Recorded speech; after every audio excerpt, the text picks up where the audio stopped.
break week, Ireland return to Six Nations action this weekend as they travel to Cardiff to take on Wales.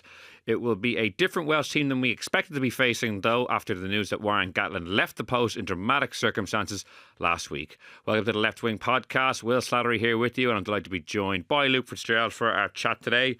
Luke, how are you? William, I'm good, my friend. I'm very good. Got out of the right side of the bed this morning. And yeah, feeling good, feeling very pleased after last week and reflecting on the performance against Scotland. Wish they'd been a little bit tidier, but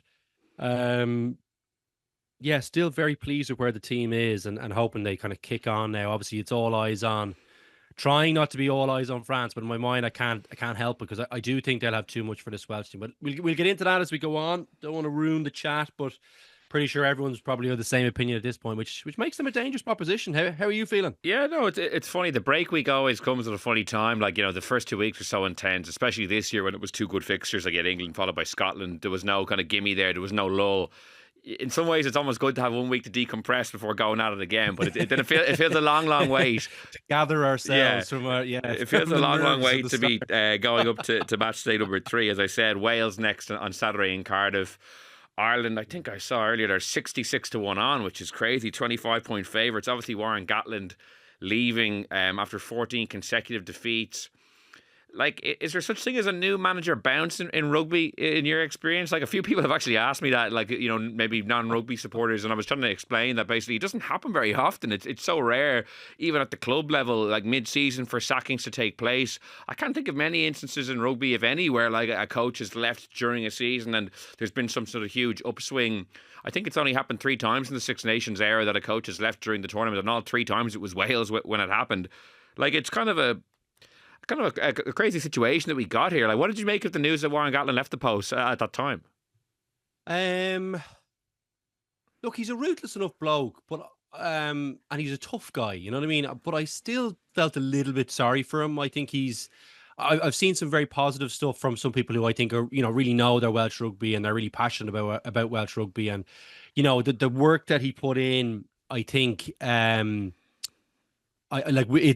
acknowledge that, and I'm hoping that the Welsh community will do that, because I haven't seen a real, it hasn't been vindictive or anything like that, and that's pleasing to see. Like, I like to see that from the rugby community. Like, I think there was an acknowledgement that he couldn't take the team forward as it stood. You could see that there hadn't been much progression, and I think it was time for everyone just to try something new. At some point, you just have to try something new, Will, don't you? And I think it's better off sooner rather than later. So I think best for all parties that he goes. As I said, good to see that he didn't get milled on the way out by the supporters. It's funny you say that, because like there seems to be a kind of a narrative forming that his former players from the first era of his tenure that was very successful with the 3 Grand Slams and a few World Cup semi-finals there, that like I saw his daughter had a post on Instagram, and I've seen another few journalists pick up on this idea that his former players kind of hung him out to dry in the media, or were intensely critical, or kind of should have maybe shown more loyalty. Like, I'm not sure I necessarily agree with that, like, as in the sense that like 14 losses in a row is 14 losses in a row. If you're a pundit, you're a pundit. You're going to give your opinion. But that narrative has been forming that some of his old guys who... Really? You'd argue, people like Mike Phillips, Dan Biggar, Jamie Roberts have been pretty critical. Not that they're wrong on what they're saying, because the performances haven't been good, but certainly there seems to be one narrative out there that his old players should have been a little more loyal to him. I don't know if you have any stock in that kind of thing.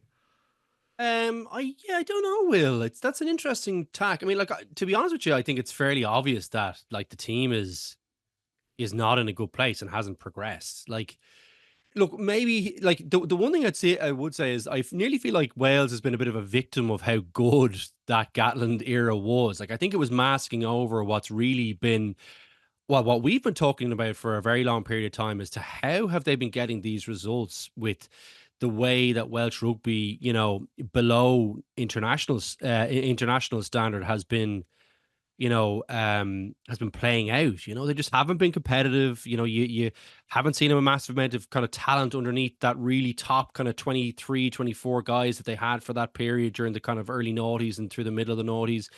And we just were, I think the concerns that we had about that playing out have kind of unfolded in the last kind of 2-3 years, haven't they? And we've really seen the regression of the team. And I think, as I said, I think they were performing kind of minor miracles at that level with that coaching staff. And I think it was kind of bursting at the seams at that point already. You could see players, like lots of those players were playing abroad in different clubs, and you could kind of see Welsh rugby was kind of, it was just thinning out, wasn't it? I think on the ground you could see like they weren't able to compete with the Irish teams. The last really competitive Welsh team was that Scarlets team, which in fairness won the league, but they just haven't been that competitive since, Will. And I think it's all kind of come home to roost now. Like, you need to be building, like, for consistency of performance, you need to have over time, you need to have a strong base, and you need to see the talent below. You need to see a talent pool kind of forming below, and we just weren't seeing that.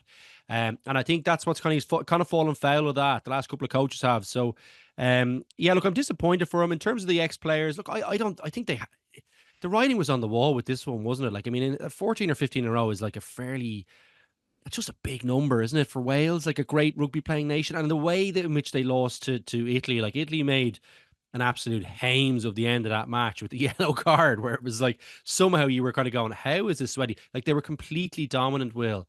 And I think, that was probably the nail in the coffin for me, is that like they weren't really in that game, I didn't think, and didn't look like they were ever going to win it. And that to my mind was like, as bad as Welsh rugby has been at the kind of at the provincial level, or the region level, sorry. That to me was the final nail in the coffin. That they've gone too far back there for me.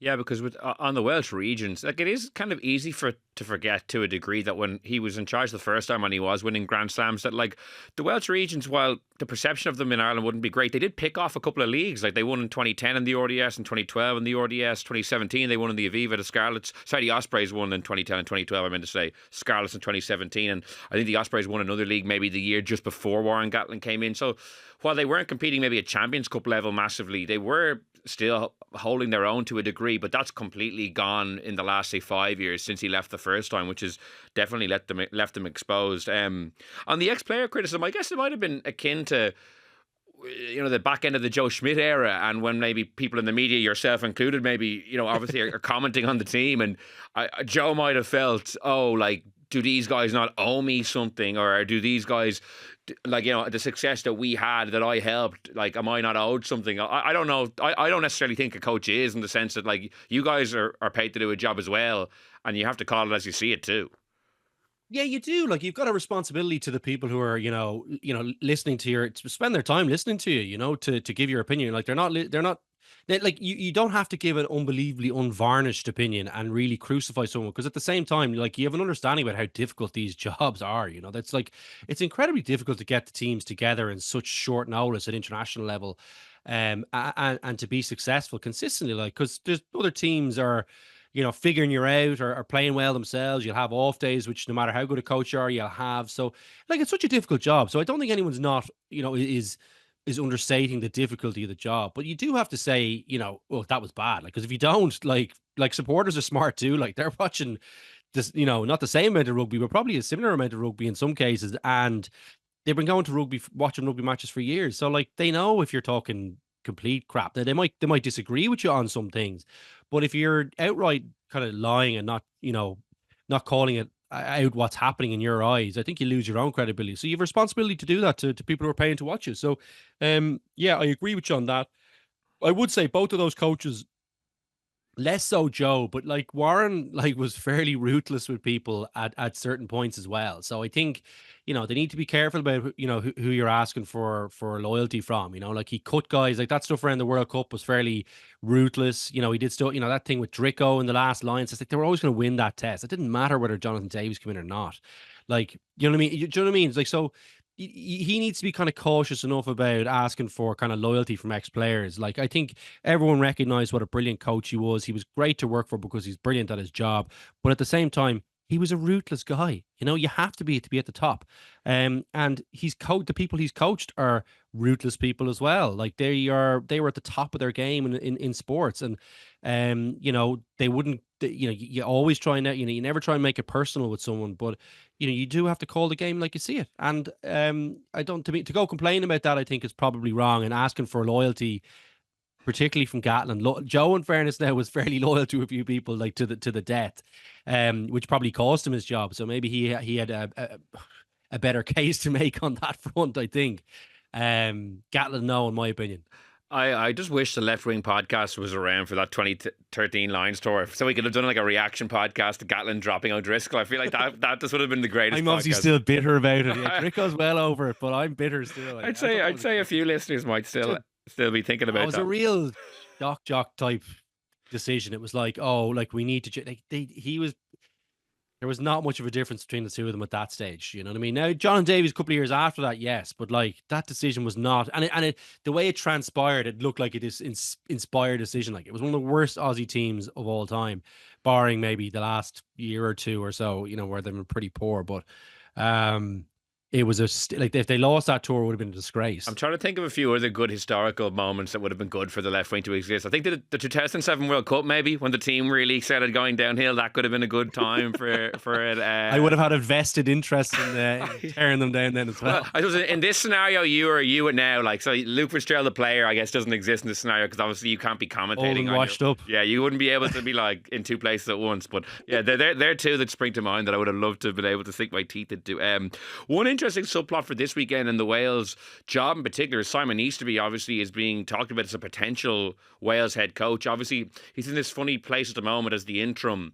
Things going very well, but international jobs don't come around very often. If he was offered the Wales job, like there's no knowing when Andy Farrell might end up leaving Ireland. Like there's a sense it could be after the next World Cup, but if things go well, this job might not come available. So, is there an argument if Simon Easterby was offered this Wales job after this tournament that he should take it? Like, I think on paper the talent level isn't really there and it doesn't look like it's going to be replenished in the near future, but you might only get one chance at a proper international job. It'll be interesting to see how this plays out.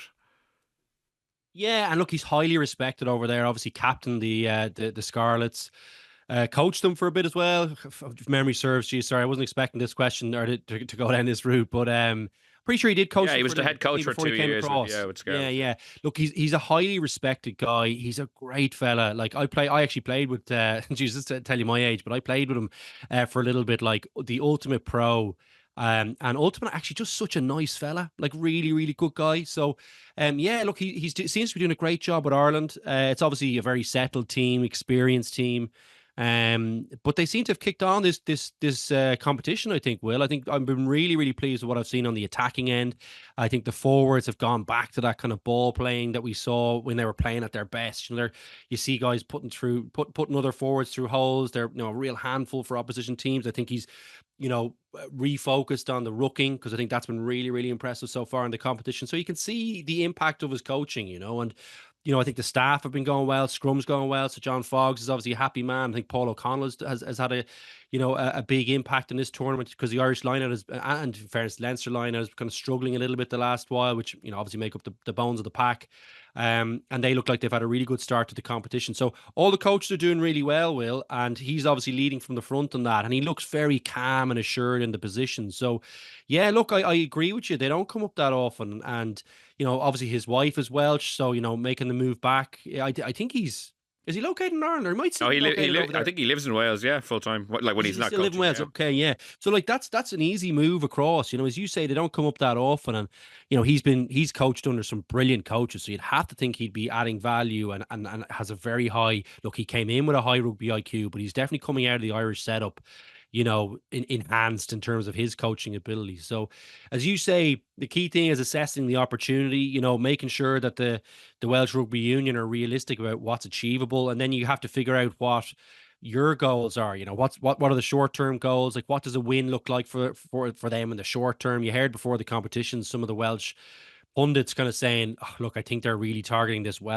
Italy match, and I think they'll feel like that's a result if they get the win there, and if they perform well against the other big teams and kind of hang in there, I think they'll feel like that's a result for them this time around, and then you can kind of build from that.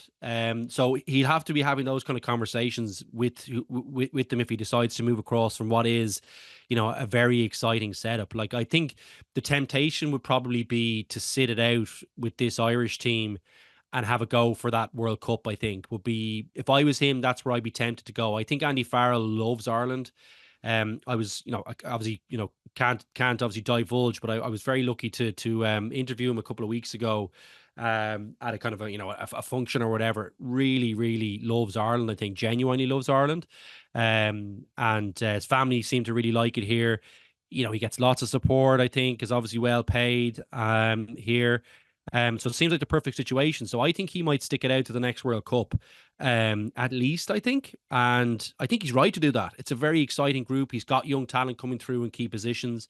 And I wonder then, does Easterby stick around with him and try and go on the journey? So, as you say, that's the balance. Do you stay with the place and go, well, I try and, have a real shot for that World Cup and make amends for, the disappointing tournament they had when maybe they should have gone further? Or does he back himself and go for the big job in a situation that is fairly uncertain and pretty volatile, we have to say, Will, because it's not all it's not all about like a bed of roses over there in Wales. There's lots of kind of infighting. There's lots of people with different views about how to take the game forward, and it's very much a long-term project, Will. So you'd have to be aware of all those things, and you'd have to get everyone on the same page. And like Gatland would have done that before he went in, Will.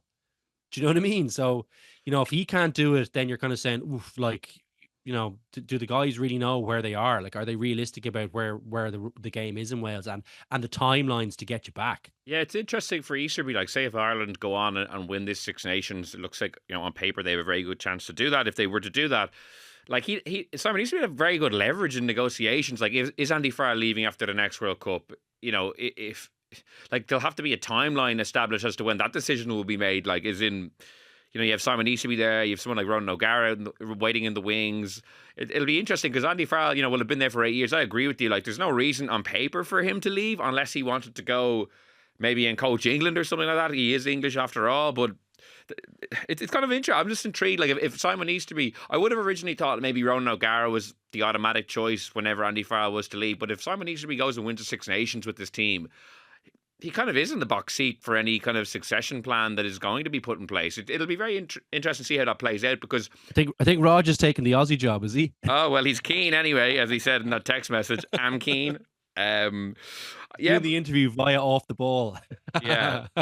So no, there's a lot of kind of moving and shaking going on. Like, I know Andy Farrell's on the line store at this stage, but usually these things are decided like about a year in advance. Like Joe Schmidt, I think it was announcing like the year before he left that he was leaving or what his future was going to hold. So that'll certainly be one to keep an eye on in the medium term, if Simon Easterby takes that job or not. Because as you said, like, what would a win look like? They're not going to be contending for the Six Nations anytime soon. Like, does Simon Easterby really want to leave a setup like Ireland's where he's either going to be like the lead assistant or potentially succeeding Andy Farrell when that time comes? So that'll be an interesting one to watch. But then in terms of this weekend, then the news was confirmed today by our colleague Rory O'Connor, actually on a Saturday night, no less. He obviously really kind of burning the midnight Has oil. no life. Oh, look, I was reading the story too, though. So what does that make me? Exactly, you're about as bad as you. Yeah. Caelan Doris ruled out of the Wales game with a knee injury. They're hoping to have him back for the France game. Ronan Kelleher also ruled out. Tyke Furlong still being managed. So a couple of guys there. But like, you have Jack Conan most likely to slot in at number 8 and Dan Sheehan at hooker. But what way would you pick the team? Would you kind of give a few lads an opportunity? Would you go with your strongest team, considering you're missing one or two bodies already? Like, do you want to just put the foot down and really make sure you don't mess around in a game where Wales will have a new coach, an interim coach? It's their first home game with the Six Nations. It'll be a kind of a strange atmosphere given Gatland's departure, but that could spur the crowd into kind of a more kind of passionate atmosphere than maybe it would have been the case had he'd still been there. So there's a lot of variables. What way would you go about things? I never give a sucker a chance. I would be picking my best team to play. And you never, sucker is probably harsh, but they're obviously in a bad situation at the moment. I would be putting the foot on the head and pushing them underwater would be my view on it. I think you've got to be absolutely ruthless. I think there's too much at stake. And the guys have had a good rest, Will. Like they've had 2 weeks and they'll have 2 weeks before the next one as well. So you can't play the game worrying about injuries. I think they've managed the guys very well. I think they've got guys in form. I think they should try and keep them in form. I think they'll have plenty of time to rest. And they could put themselves in a position where, you could have a few guys, if you met one or two younger guys on the bench, possibly for the Italian game, you could put yourself in that position. And not that you would do that there, but you know what I mean? You could maybe have one or two there. Cause I think, I just feel like this is a dangerous one. This has danger written all over it, doesn't it? Like if they have a big day at set piece, you could see them having this monstrous kind of defensive performance. There are versions of this where it's not a 66-1 shot, do you know, that kind of way. And international rugby just so bloody physical, and so much rides on winning that battle that I would just be going full hog on it. I realize it's kind of contradictory to say maybe the Italian game, maybe I'm not giving, like, they're a better team than Wales at the moment, actually. So maybe that's a bit of a silly comment. And there could be a title on the line as well. So I don't, like, of all the times you want. Yeah, no, I think that's probably a silly comment in hindsight. I don't know why I was even saying that, but I was just trying to be nice I don't rule guys out. The argument to make, I think they have to go ruthless this weekend. This one is a slippery one. It's a slippery one. The argument to make a couple of changes or to, it's something to do with rest in my head anyway. As you said, they've had a break week. They have another break week. I don't think people are crying out to like get another week off. It's more so like, I don't know, to give a few guys, like say someone like Jamie Osborne who stepped in the summer, played 2 tests at fullback when Hugo Keenan pulled himself out of the squad to play sevens and played really, really well. Is it a weekend to put him as the number 23 potentially, just to give him a little more exposure and game time? Like, he's had a good season with Leinster when he's played as well. So it's kind of something like that. Someone like Jack Boyle, Jack Boyle is a loosehead prop that's kind of been earmarked as someone who potentially can step in as a number 17 in the near future. I'd like to see him get a kind of a game in what is a relatively low risk environment where it'll be an atmosphere, but it's not going to be Stade de France or Twickenham where it's going to be really tough day at the office. So there's a couple of little ones like that I'm intrigued to see. Or like, does Conor Murray necessarily need to be on the bench as the replacement scrum half? And not to say he hasn't had a okay impact when he came on, albeit he hasn't played a huge amount of minutes.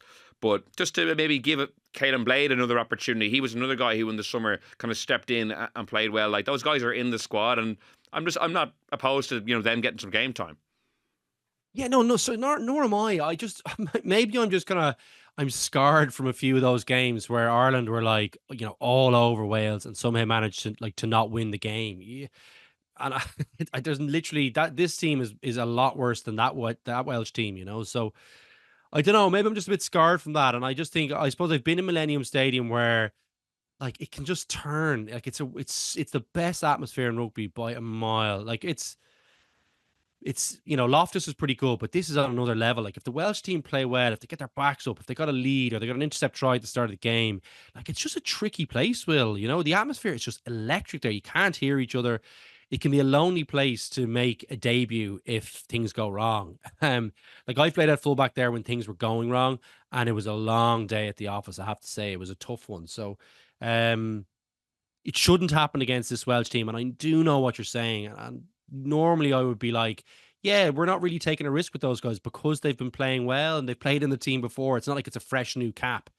So yeah, I don't know. Maybe I'm torn. The more I speak about it, the more I'm a bit torn. I don't want to be like, other podcasts out there who've been really like kind of flippant about this weekend. I'm sure people have seen some of the commentary, but at the same time, as you say, like the games you're referring to are chalk and cheese to this Welsh team. Like, I just don't see this Welsh team capable of producing a performance like they did in that great Gatland Edwards era, first up, when they would make like an outrageous amount of tackles, and Warburton and Lydiard and Falatau would be like having an unbelievably defensive game and stymieing Ireland. I don't think that should happen. So that's why I wouldn't be opposed to making a few tweaks. But at the same time, I do think it's important for Ireland, to go there, target a bonus point victory. It could still come down to that target points difference as well. It could still come down to that, especially because that's like one of the things we spoke about the last 2 weeks. They've been kind of cheap and a little careless on the bonus point, the points difference issue. Like, Ireland should probably be 20 points better off than they are, which, considering it could come down to very fine margins, could be crucial. One area of the team that I'd like to get your opinion on is, looks like Joe McCarthy is back fit to play. What do you think is the best 4, 5, and 6, kind of trio Ireland can pick? Or what's your favourite one? You have, say, Tadhg Beirne, James Ryan, Joe McCarthy in the second row. Beirne can obviously play 6 as well. Then you have Peter O'Mahony, who started, last week against Scotland, and then Ryan Baird, who started the opening game. Peter O'Mahony was very good. I will say, look, I'm a huge Pete fan.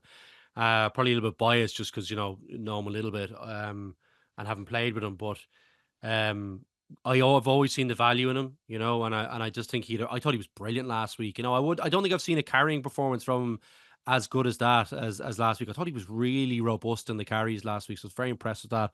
In terms of my best team, I think it's Ryan and it's Beirne in the row, if I'm being honest. And I'm torn on who I have in there. I know, like I just feel like Beirne is very much now in a part of his career where, like, he's an unbelievable second row, and I just think you just have him in there. Like I would always said he's kind of on the undersized size of things. He's kind of stuck between a 6 and a second row, but I just think he's so physical now. Like, he's turned into a really like top class international operator in there. So he's definitely in my team somewhere. Will he's definitely my team, and I think, when I'm picking this team, I am thinking about the 80 minutes and the bench, and I feel like having McCarthy come on, like, would just be like, he's just such an animal. If you had him and Conan coming on, like, you're just the weight and the power. And Kelleher now, obviously, I think as well, because I do think Sheehan has still slightly got an edge, but Kelleher's been brilliant at the start of this tournament. But if you're asking me for having a couple of guys on the bench, imagine having Beelum, Kelleher, McCarthy, Conan coming on, like the impact you'd get from that. That'd be an absolute heartbreaker. It'd be like that South African bench, I think, coming off, wouldn't it? So yeah, in terms of my 4-5, I think it's Beirne and Ryan. Gives you the best balance in there, I think, and it plays to the team's strength, and then you can bring on that real power off the bench. As a 6, yeah, I don't know, like if O'Mahony plays like he did last week, it might still be O'Mahony. He's the most natural 6 they have. I thought the future was Baird, and I still think he is. Possibly with Izuchuku coming in there maybe as well, and competing with him, because I still think 6 is for Izuchuku. Izuchuku is his best position, like his best chance to be like an international regular, I think. And I love the power that he brings and the size. But for the moment, I think Baird is slightly ahead of him. And I think I might go with O'Mahony after last week. I know it's been maybe a bit of recency bias, but he was so good last week, Will. And once you get in defensive line out, he's good in the poach. It's O'Mahony for me at the moment. And I think, given Doris is absent this week, I think having O'Mahony there for the captaincy as well, like I expect him to be, even if he was maybe, if Simon Easterby was toing and froing in his mind about maybe starting Baird or O'Mahony, and I do think O'Mahony probably would have started anyway. I think with Doris being out, I think O'Mahony to reassume the captaincy as well is another kind of check in his favour. Yeah, that's fair, I think. And look what he brings you in the line out, Will. Like, Yeah. Look, obviously Baird is excellent there, but O'Mahony's just a seasoned operator there, isn't he? He's just so good. And on the defensive side, I think Baird has been brilliant actually for Leinster, and himself and Ryan this year. The defensive line has been very good, but I do think O'Mahony is still he's still elite there, isn't he? So yeah, I think that's probably where you are. And look, the 7 and 8 probably pick themselves at the moment. Yeah, I didn't Conan even has been unbelievable. Yeah, I don't. Conan's been unbelievable. Well, yeah. So obviously, it's a great opportunity for him this weekend. Like, not that I'm expecting him to play really well. Like, it's not like when Baird was picked against England, I was like, great opportunities, and I thought he needed to have a huge game to get into the team on a permanent basis. I do think even if Jack Conan plays unbelievably well and gets man of the match, which is very possible, I still think he reverts to the bench for that France game potentially. Well, he's giving you too much there at the moment, isn't he? The excitement levels when he comes on, for like, usually you're kind of reserving that for, I don't know, like, is Jason Robinson at the end? You're kind of going, gee, okay, you know what I mean? That kind of player, that kind of level of excitement. But I'm actually seeing him with Conan. Like, every time he comes on, he's making one or two line breaks, some of the tackling, some of this, like, he's just been such a vital part. And I think actually underrated on the line outside, Will. He's had some really good stuff. Against England, he was excellent in the line out. He had a few lovely, it looked like they had a few design plays for either himself or Doris, but obviously, Conan was in there when he came on. And he came on for Baird, didn't he? Instead of Conan. So yeah, they might have been designed for Baird, but against England. But he was really, really good in the line out there. I thought he had a great day out and was very, very polished. So look, he's playing brilliantly. He's been playing brilliantly for a long time. Like, the key thing with Conan is always going to be whether he's fit. Like that's it for me. What I've been surprised at is that like maybe it's because the English media love kind of Ben Earl and that, and in fairness, like he's so dynamic. But like Conan at the moment goes on that Lions tour for me. Like honestly, he does. Like he's been playing brilliantly well. Um, and I know probably that's not the chat at the moment, but he's a shoe in he should be a shoe in. Like if you're selecting the team properly, like Conan's there for me at 8. Yeah, Behind Doris. one thing I'm intrigued with. I know we're getting on the bit of Lions chat, but like Andy Farrell, like how does he feel pressure to pick guys from countries where if you were just being cold about it, like you could make an argument for there being more than 15 Ireland players going. Like there's guys on the bench who are playing lights out, Conan being one of them. You could have 2 Irish hookers, you could have 3 Irish second rows potentially on a good day. Like, but does Andy Farrell feel you'll have the 2 hookers 100%. Yeah. But does Andy Farrell feel like he has to dip in to other countries for political reasons? Because like at the moment, you would say there could be no Welsh players. Like like as in the arguments you're making. Maybe does Thomas who goes from the Welsh team? Oh, like does Thomas Williams go as a third scrum half, or does Jack Morgan squeeze in as the 6th back row? Would be kind of maybe areas you could look at. But no, if you're being cold about it, but I don't think there's a world where Andy Farrell can't or doesn't pick a Welsh player, because I just think there's a political element to this as well. Like even when Scotland, say in the noughties, were very poor, I think they had like 2 guys on one Lions tour, like, and they were kind of very fringe, but they still got them in. It could have been the time Clive Woodward picked like 50 guys, but it still happened. Like, yeah, it was more a case of who didn't get picked. Like, but that was a shorter list. I'm just intrigued because, like, obviously Andy Farrell is the Ireland head coach. There could be accusations of, oh, he's picking his guys, but at the same time, Ireland are playing so well that you could make an argument for guys who, on a traditionally on a tour, if you're not on a starting Six Nations team, you're not going to go. But there's some guys who are playing so well, like Conan, as you mentioned, that I think that could happen. Yeah, and I think you had to be fair to the players. Firstly, like whoever's playing the best has to go. Will, and I think secondary to that is you want to build a bit of unity and a bit of a bit of positivity in all 4 nations. I do think that is a thing. I don't think you're wrong on that, but it's just Wales are in such a bad position at the moment. Will, it's kind of hard to see, isn't it? Like it's hard to see where you get the selection from there. Because as bad as Scotland are against Ireland, like they're still pretty good, and I think they're not that far off England. I think they're a little bit far off us for whatever reason, mentally or whatever. But I think they'll give England a decent run. Actually, if I'm being honest, I think they'll be competitive against them, or more competitive than they are against us. And I think it's because we're a better team than England too. But yeah, no, it is an interesting one. Like, and to a certain extent, like Farrell will be also considering, and this is a key factor, he's got a short window to get the team together. Like having Irish guys there, generally that's a positive thing, that the head coach is from the country. That's and if they're playing well, which generally the coach who select for the Lions team, is from a country that's playing well, they do make up a fair bulk of the players that go, and I think that's that's understandable as well. So there'd be a bit of that. I wouldn't be surprised if there's more than 15 going. Well, I don't think that's that wild a statement. Seriously. You were playing for Ireland, the year you went on the Lions. Were you thinking about Lions selection during Six Nations? No. No, I think because it was just so all-consuming for us to get that kind of Grand Slam, that kind of way. Yeah, I suppose it was a different kind of Six Nations to say this year. So big then, we hadn't done it in 62, 63 years, whatever it was. And it was like, when we were on for it, it was like there was so much on the line, like obviously winning the Six Nations, because we hadn't done that in a long time, I don't think either. So there was winning it, but also it was like, look, we have this other carrot. We get to kind of, etch our names into kind of history. So like it was that was kind of all encompassing. And in fairness, usually in any sport I've played in, Will, I always remember, I think I'm gonna be my old man kind of saying, like, listen, just play well. Like, just think about playing well today. The selection takes care of itself. And I think most people have grown up in houses with that, or they've heard a coach say it somewhere. So I was always okay at doing that. It just So, sorry, I can only speak from personal experience. I was always okay at kind of separating the two and kind of saying, okay, well, there's a bigger card here. So, that's in the background, but I wasn't really thinking about it, if I'm being honest. I was just trying to, and I was still newish in the team at that stage. Like I got my first cap in 06, but 08 was my first year really in the team. And then 09, I was kind of still going, well, I still have to fight for my place. And there was a lot of competition. So I was more worried about staying in the Irish team than the next thing, and felt like if the team went well, then there was a good chance I was going to go. So, Did you know your name Yeah, was that going was to be kind of how I called on the felt day? about I'm it. trying to remember, like, was it a shoo-in that you were going to be picked, or was it like, oh, you might be, you're hoping to hear your name? Or did you know you were going kind of like, not literally maybe, but were you like, oh yeah, I'll be picked today?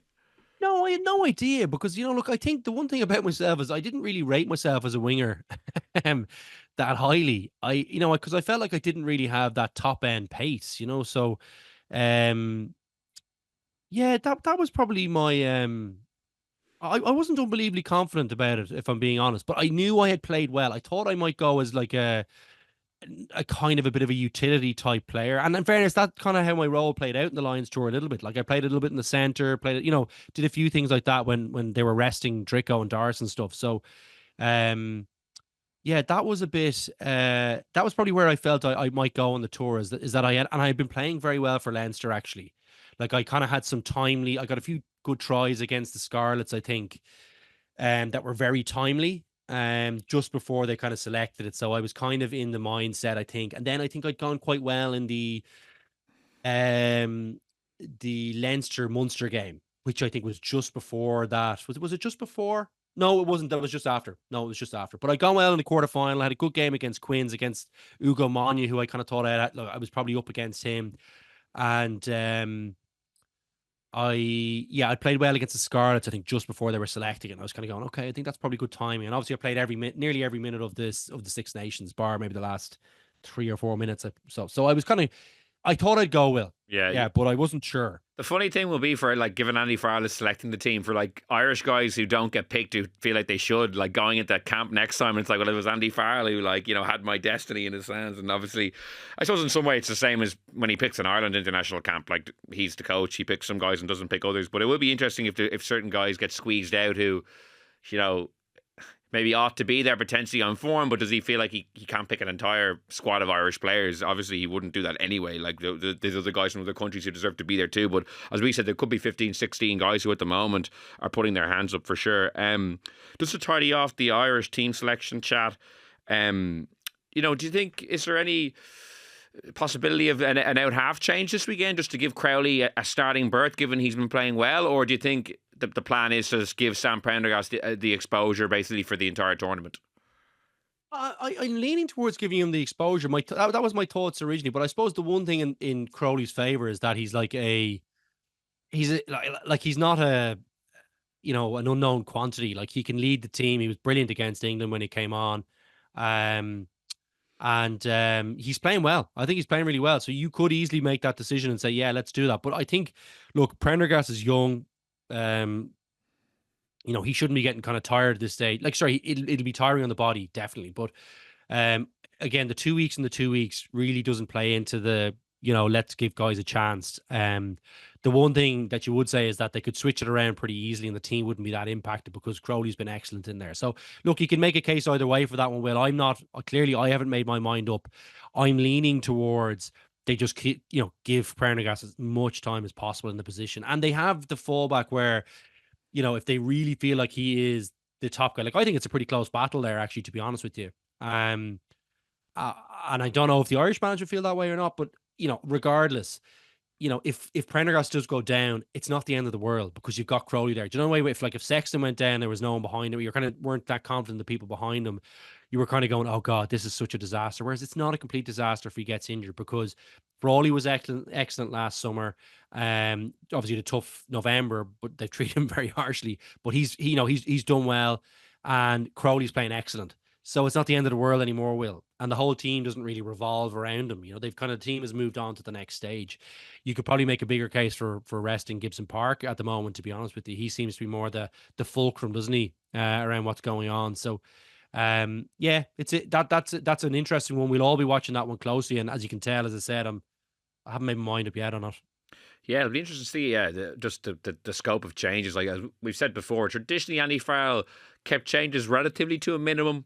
I remember the Italian game in the Grand Slam year 2 years ago came at the same juncture, and there was changes. I remember I think Ross Burns started, and they made changes in the centre. I think it was Bundy, Aki, and McCluskey. They played Bundy and McCluskey. Yeah, and it didn't. Remember, they had a tough day out. It didn't go well, so that might actually kind of maybe make them more reticent to kind of change kind of key combinations like that up. Because even though Ireland got the win, it was a pretty kind of loose game. Like Italy had a couple of tries, and I think we're close to maybe scoring. It was Bundy's last go at 13, Will, wasn't it? Like, I Yeah, don't think they were like, I think they were like, that's done as a thing now. He's like a brilliant 12, but he ain't a 13. He doesn't have the lateral movement for 13, you know. yeah, it maybe showed some of the perils of making changes like that, especially when you're kind of going for a Grand Slam and every point and every victory is crucial.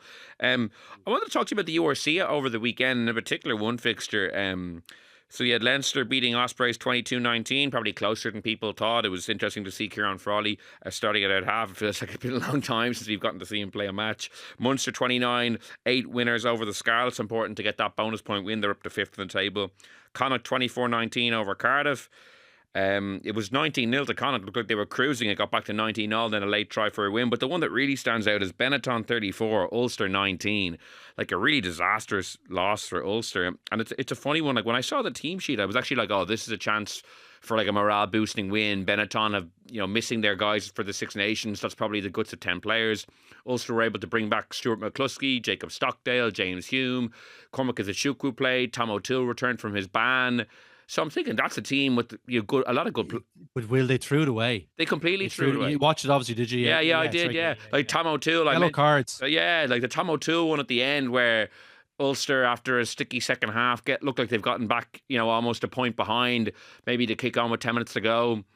Gets pulled back because Tom O'Toole kind of threw an elbow or a kind of a hand to the face. It's like this guy's meant to be one of your, I suppose, standard bearers, and he's making an error like that. Like 3 second half yellow cards. They were 19-10 ahead, and they ended up losing 34-19 by the final whistle. But like, as much as has been made of Ulster's decline over a number of years, like no one can tell me that there's not quality in that team sheet that was picked at the weekend. Like I saw that team and I was like, oh, this is the first time in a while they've had more bodies back on board, and they're playing a game against a team that who are missing a lot of bodies in comparison, and then they just get like they end up collapsing with yellow cards and a 15-point defeat. Like this was like the low point of the season for me. As much as losing at home to Zebre was extremely embarrassing, I thought having that bit of extra quality back in their team and then collapsing the way they did was just a shocker for me. Yeah, no, I was really disappointed with that one. I kind of I watched the kind of middle period of it until obviously the yellow cards came, and I was kind of going, oh Jesus, like this is actually, because they were looking in good shape after the first half, Will, and you were kind of saying, oh yeah, look, I think they'll get this job done, but yeah, no, it was a complete collapse, and yeah, really disappointing. I actually would agree with you on that one. I was thinking, oh yeah, look, there's enough guys here who've played good rugby, who are good rugby players, and they just didn't get the job done. And look, you can't blame the coaching for kind of yellow cards like that, or maybe you can. I don't know. Like, but to my mind, that's just on the players, isn't it? It's just a lack of discipline. Look, the one thing I would say is they're not the first team to go down to that place and have a performance like that. It's that kind of place. Like I've played in some fairly funky games down there where you're going, how are we like? How are we losing this game against these guys? We're better. We're so much better, but it's a tricky patch to go and play. It's a sticky pitch. You're often playing around there when the weather's not great.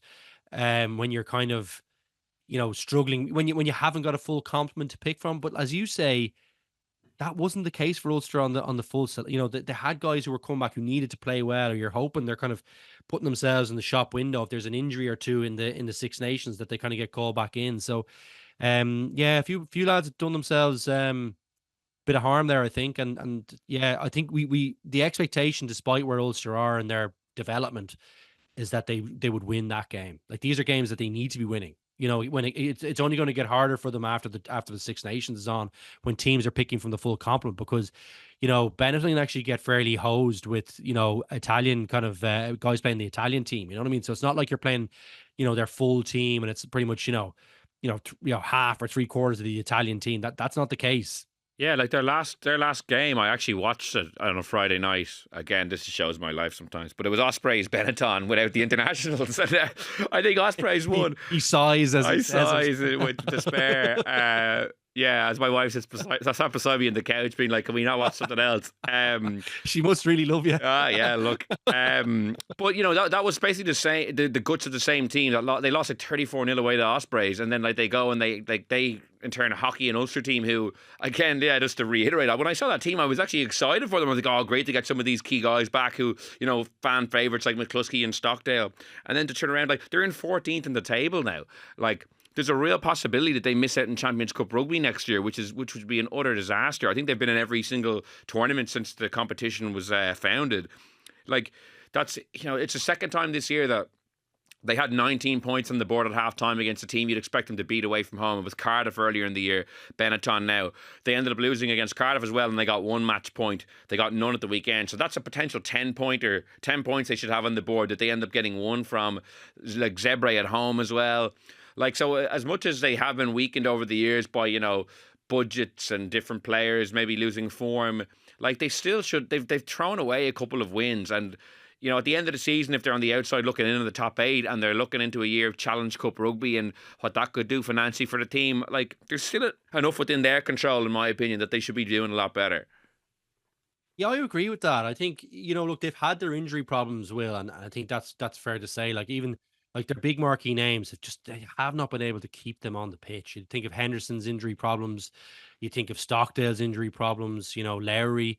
I just feel like it's been a really tough run for them with all those kind of things that they're dealing with, alongside the stuff we know, like the financial concerns and all that kind of stuff. So yeah, like it's these are ones like when you get to pick from the full complement of players that are kind of injury prone, you need to take advantage of them. You need to put teams to the sword. And yeah, look, my sense at the moment is that might be the case, is that they probably will be missing out. Like, I don't see where this gets better for them in terms of who they're playing against.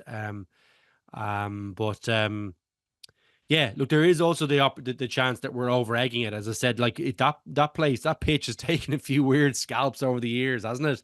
Yeah, no. But to be fair, Benetton are a much better team than they had. Like, they got into the knockout stages of the Champions Cup. They beat La Rochelle, but that was with their. But they're not. They're not that team. Yeah, that's what I'm saying. That was with their full complement. That's why I'm saying, like, they had a couple of guys playing who were good players, like Thomas Albernus, the out half who plays for Argentina.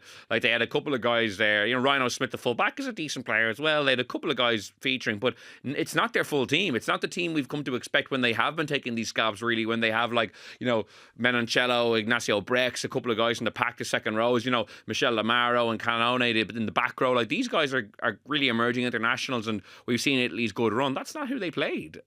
So that's why I was kind of which is why we're digging them out. Yeah, no, it is. It is ultimately, like, as in, I take your point that, like, some of those Italian fixtures, like we saw Munster go to Zebre earlier in the year and get a trimming, which was random as well. Like, it occasionally happens. But as I said, just when I saw the team sheet, I thought, okay, a much needed 5-pointer. And when they had 3 tries on the board after half an hour, I was thinking, okay, it's going well. Like, they'll see this one out. But then, God, the second half was just a horror show of mistakes, yellow cards. And those fixtures have the old Tuesday night at Stoke kind of, they have that feel often sometimes when you're going down, but you have to focus the mind and get the job done. And the yellow cards is a bit of a sign of a team that's just lacking focus. Yeah, like they were in some trouble when I can't remember who the one for blocking the pass. I can't remember who goes off there. Stuart Moore, was it? I think. Was it Stuart Moore? It was so obvious. They were talking about, in commentary, I think they were talking about the Robbie Henshaw one, and I was like, no, like, this one was like, yeah, that camera was about 30 yards, or about, the internationals, there's loads of cameras on you. This one was about 40 yards away, and I could tell you straight away, like, that's a definite yellow card. And they were still on the 22-ish when they were, like, the person receiving that pass on the 22, they had a 2-man overlap, but they probably get scragged, like scragged down there, like 5 or 10 meters from the line, Will, which is where I think it was where the other ruck, because I was looking back at it going, I think that's where the other ruck was. So it just screamed of kind of panic stations, losing the head, and then they get another yellow card to there to 13 men. You're kind of going, lads, come on. Like, you're just shooting yourself in the foot there from what was a pretty decent position. So, I'm sure they'll be really disappointed. I think we're disappointed for them because, they need to be winning those ones to be, financially as well, look at, like, keeping the club at the top of the game. You do need to be playing Champions Cup. I know on a couple of occasions I've said, well, sometimes it's better for a team to not. And you can see, like, Connacht obviously had a brilliant run in the Challenge Cup this year. But, I think Ulster, just where they are financially, like, they could do the Champions Cup games, I think. Yeah, as I said, elsewhere, Munster got the bonus point win, which brings them up to 5th in the table. Connacht, similar position there, a little bit ahead of Ulster. It'll be an uphill struggle for them to make the top 8. They, even though they beat Cardiff with a bonus point, and then Leinster Ospreys. Yeah, as I said, stickier than people maybe thought, but was that nice try? Slimani scored a little offload from Snyman around the line, one of his kind of hallmarks. He's a genius, but like it must be a dream when you start figuring out how to play with him and how to use him properly. Like I'm really looking just be forward to hanging seeing. around it, wouldn't Yeah, you? when Leinster get into the knockouts against some of the real big teams, I'm looking forward to seeing. Like, does that translate as much when you're playing a really hefty team? Not against good teams. Yeah, They'll scout you better, I think. but No, he's hard to stop though. yeah, no, he is. So that'll be. You'd be doing the Van Nistelrooy around it, wouldn't you? Like hanging around the 5-yard. Yeah, well, Slimani, like we're talking about a gift. He got it 1 yard out, and you're not stopping Rabbit Slimani from the big man. From that distance. We'll finish with predictions then. England, Scotland, you touched on it earlier. Massive Calcutta Cup game on Saturday afternoon, just after Ireland Wales. A nice back-to-back there for us rugby fans this weekend.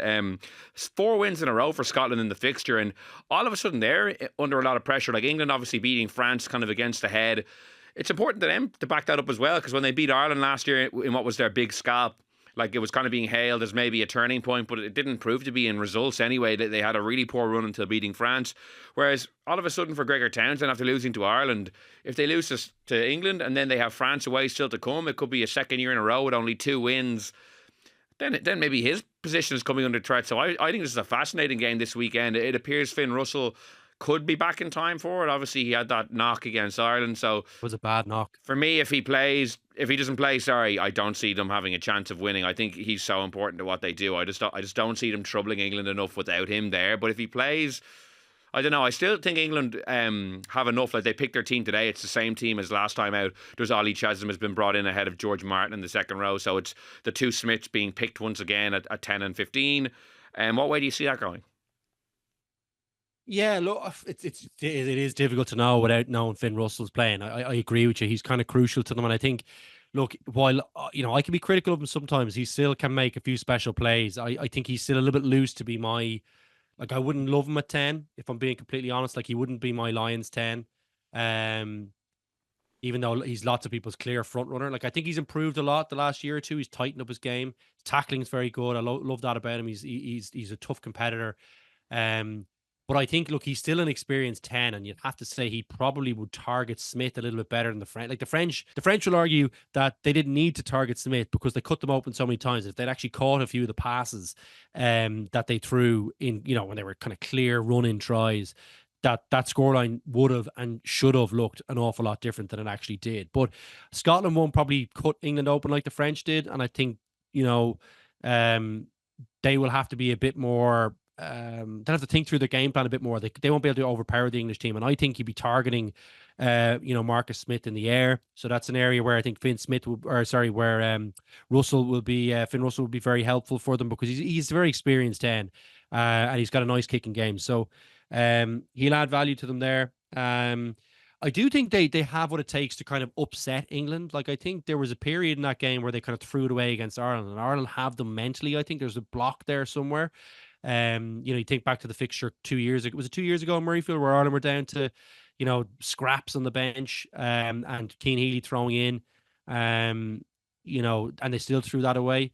Whereas England, against England, they haven't been like that. They seem to have a little bit of belief against them, and I could see why. I think they have enough to trouble them, and England aren't the dominating force that they sometimes can be, even though they've kind of put themselves in a decent position in the competition after the French game. So, I see this being a tight battle. I think Scotland will be hurting from the Irish game. They've been fairly heavily criticised, I think. And I'm sure they'll feel like they've got a point to prove. And I think they probably feel internally in the group that they can prove the point against England will. And that's a big part for this Scottish team, is whether they actually have the belief going into the game. So if they can avoid shooting themselves in the foot with stupid mistakes, if they defend well, they've got guys that can hurt England, they can unleash, Van der Merwe. They have still a decent centre partnership. I still like Hugh Jones. He's very, very, he's a handful on his day. And I think the pack, they have some good foragers on the ground, and I think they can cause you trouble. They can turn you over. So I see a way for them into the game in a long-winded way. I know I went through a lot there, but that's not a foregone conclusion by any means, and they don't suffer with the same lack of belief against England that they do against Ireland. So that one's up for grabs. I can't wait for that match. I think that's going to be an absolute belter. Yeah, no, it's helped to be a really good one. As I said, it's a very important game for England to prove that like they're not just a one-off victory kind of team. You know, like the one against Ireland, as I mentioned, the one against France, which was kind of similarly snatched at the very end, albeit they were definitely maybe more in the game against Ireland than they were against France. But yeah, it's an important one for both teams, so that's why it's so delicately poised. And then the Ireland game, how do you see that going? I do think, you know, assuming Ireland picked, you know, close to their strongest team, I'm expecting a bonus point win with, you know, could be maybe a 15, 20 pointer, I think. I just don't see Wales having the firepower or the overall talent to really trouble Ireland massively if Ireland play well. Like, if Ireland would have to, I think, have a fairly big stumble for this game to be, like, in the melting pot in the second half. That's the way I'm looking at it. What about you? Yeah, I think you're right. You know, the danger for them is that they fall in love with kind of overplaying out the back. They don't win the physical stakes and try and go through them initially and break their spirit there. And they don't have a real focus on the basics of the game, like their rucking speed, which has been key to how they've been splitting teams open in the competition so far. So I think if they focus on the basics, if they're focused on, you know, dominating this Welsh team physically, like they can, and really using the bench as the weapon as well. If they're focused on all those things, I just can't see a way that Ireland don't win this one. And I think they should win by that kind of, that kind of margin. I do expect a little bit of a bounce from the French team or the Welsh team. I think they're hurting, you know, like that's a dangerous place for a professional athlete to be. So I expect them to put up a decent fight, but I expect them to falter at a point in Ireland just to have too much quality. And I hope that they, you know, the win is based on those fundamentals of the game that Ireland have been really, really good at it. And I think they've refocused on since November. I think they've really worked on their handling, as I said at the start. I think the rucking has been brilliant, and I've seen improvement in the set piece. I really like what Paul O'Connell has done with the line out. It looks, I know it was a little bit messier against Scotland than it was against England, but it's looked way, way better, I think. And it looks like they're trying to think of new ways to, you know, put the other team off. You know, in terms of timing their line out and timing their jumpers against this Irish team. So I expect to kind of expect them to get everything right against Wales. You know, keep it is going to be, again, the mindset. If they get that right, they win this one comfy. Well, plenty to look forward to this weekend in the Six Nations. That's it for this week's episode of the Left Wing Podcast. I'd like to thank Luke for joining me. We will have another show for you from Cardiff on Saturday. Rudd, Keane and Sinead will be digesting all the action. And myself and Luke will be back next week to recap it then. Until next time, thanks for listening and goodbye.